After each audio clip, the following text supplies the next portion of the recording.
तारीफ, नज़र, मुस्कान, कुछ लोग इन्हीं से दिल जीत लेते हैं। कुछ लोग ऐसे होते हैं जो कुछ कहे बिना तुम्हारे दिमाग में घुस जाते हैं। ये प्यार और अट्रैक्शन नहीं, बल्कि एक ऐसा खेल जहां तुम्हारे साथ तुम्हारी सोच भी कब्जे में ली जाती है, और इस खेल का नाम है seduction. Welcome to the art of seduction. आज से हम देखेंगे रॉबर्ट ग्रीन की legendary book the art of seduction के 9 आर्केटाइप्स।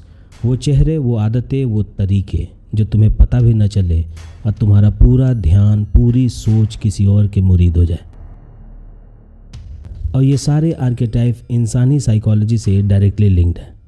ये वो पैटर्न्स है जो हमारे आसपास हर जगह दिखते हैं, छोटी से छोटी इंटरेक्शंस में, मीडियाज़ में, रियल लाइफ में। और शायद तुम्हारे आसपास भी कोई ऐसा हो, या शायद तुम खुद एक आर्केटाइप हो। आर्केटाइप का मतलब कैरेक्टर और सिडक्शन। जब हम सिडक्शन सुनते हैं हमारे दिमाग में 2 इमेजेस बनती है, रोमांस और सेक्सुअल अट्रैक्शन।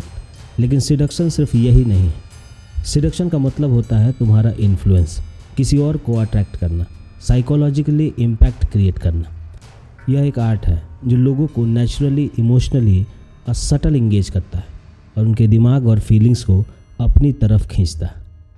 सिडक्शन में ब्यूटी और चार्म सेकेंडरी होता है, साइकोलॉजी और टाइमिंग प्राइमरी होता है। आज इस वीडियो में मैं तुम्हें 9 आर्केटाइप्स में से एक, द सायरन, के बारे में बताऊंगा। कौन है ये, कैसा दिखता है, क्या स्पेशल बनाता है, क्यों लोग अट्रैक्ट हो जाते हैं, क्वालिटीज़, यूनिकनेस, चार्म, सब कुछ।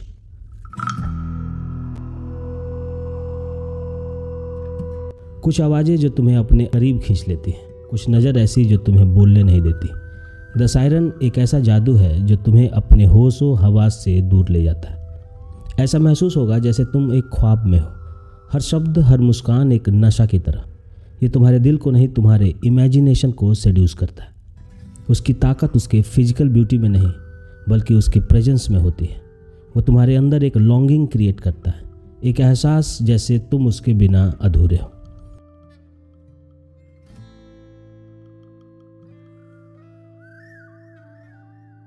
ह्यूमन ब्रेन नोवेल्टी पे रिएक्ट करता है। कुछ अलग, कुछ स्पेशल से क्यूरियोसिटी डेवलप होती है, और सायरन नोवेल्टी का मास्टर होता है। वो तुम्हारे हर मोमेंट को फील कराता है कि तुम यूनिक एक्सपीरियंस में जी रहे हो। उसके जेस्चर स्लो होते हैं, वॉइस सॉफ्ट, ताकि तुम्हारा फोकस सिर्फ उसी पर हो। ऐसे लोग सजेशन और इम्प्लीकेशंस का यूज़ करते हैं, एक छोटी टीज, हाफ स्माइल और इनकम्प्लीट स्टोरी। ये डेलिबरेट स्लो पेसिंग तुम्हारे ब्रेन को हिप्नोसिस इफेक्ट देता है, जहां तुम लॉजिक से नहीं, इमोशन से रिएक्ट होते हो। इतिहास में क्लियोपाट्रा एक क्लासिक सायरन थी। ऐसा कहा जाता था कि वो दुनिया की सबसे खूबसूरत औरत थी, लेकिन उसका चार्म सिर्फ चेहरे में नहीं था। उसकी एंट्री एक परफॉर्मेंस होती थी। परफ्यूम्स का महका हुआ महल, सोने के जेवर, रेशम के कपड़े और एक ऐसा ऑरा जो रूम में सबको छोटा कर दे। जूलियस सीजर, एक सम्राट जिसे दुनिया का सबसे पावरफुल लोग भी इम्प्रेस नहीं कर पाते थे, वो भी क्लियोपाट्रा के ऑरा से बच नहीं सका। वो एक कंकरर था जो हर चीज़ कंट्रोल में रखता था। क्लियोपाट्रा ने इस कंट्रोल को तोड़ दिया। और फिर मार्क एंटनी, एक वॉरियर, एक एम्परर जो अपनी ब्रेवरी और लीडरशिप के लिए जाना जाता था। क्लियोपाट्रा ने उसके सामने अपने आप को एक गॉडेस की तरह प्रेजेंट किया। गोल्ड और पर्ल्स में लड़ी हुई, golden barges, rare perfumes, musicians, dancer और बीच में क्लियोपाट्रा, एक लिविंग फैंटेसी। एंटोनी के लिए ये एक रोमांस नहीं था, एक इमर्सिव वर्ल्ड जहां वो हीरो और क्लियोपाट्रा उसका डिवाइन प्राइज।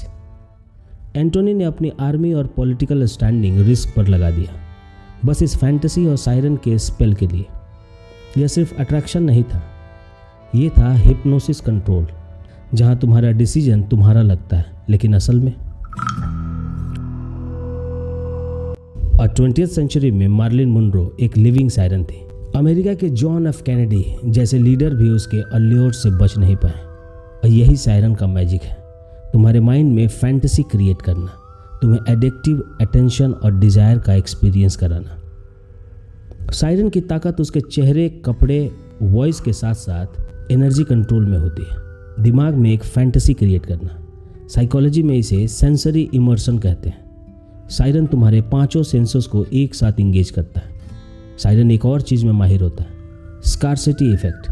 सायरन अपनी प्रेजेंस को रेयर बनाता है, उतना ही दिखेगा ताकि तुम्हारी क्रेविंग बनी रहे। और फिर आता है फोकस्ड अटेंशन का खेल। सायरन तुमसे बात करता है, तुम्हें लगता है दुनिया में सिर्फ तुम हो। माइक्रो एक्सप्रेशन, नज़र का ड्यूरेशन, हल्की सी स्माइल, ये सब तुम्हारा सबकॉन्शियस पिक करता है और तुम स्पेशल फील करते हो। और आखिर में और सबसे डेंजरस, इमोशनल मिरर। वो तुम्हारे इमोशंस को रिफ्लेक्ट करता है। अगर तुम उदास हो वो अपनी टोन मेलो कर लेगा, एक्साइटेड हो हल्की सी एनर्जी मैच करेगा। सिंपल शब्दों में तुम्हारे इमोशंस को मिरर कर लेगा और ट्रस्ट कैप्चर कर लेगा। सायरन आर्किटाइप नहीं, एक टाइमलेस पावर है। वैसे तो दोनों जेंडर में पाया जाता है, पर मेजॉरिटी वुमेन होती है। सायरन आर्किटाइप सिर्फ रिलेशनशिप या अट्रैक्शन कॉन्टेक्स्ट में यूज़ नहीं होता। इसका पैटर्न्स तुम लाइफ के बहुत सारे एरियाज में देख सकते हो। कंपनीज प्रोडक्ट्स को सायरन या करिश्मेटिक बना के सेल करती हैं, जैसे एप्पल का minimalist. Aesthetic heavy marketing siren appeal करता है, फैंटेसी क्रिएट करता है, फीलिंग्स बेचता है। फिल्म के कैरेक्टर्स पूरे आर्किटाइप के ब्लूप्रिंट पर लिखा जाता है, जैसे Aishwarya Rai in Dhoom 2, every movement choreographer to be visually addictive. Perfume ads में, लग्जरी ब्रांड्स में जैसे डियोर, गुची, ये सायरन टेक्निक्स है। ये फील कराता है I want to be in that world. Next video में हम नेक्स्ट आर्किटाइप के बारे में डिकोड करेंगे, द रेक। ये जुनून का मास्टर, डिजायर का शिकारी।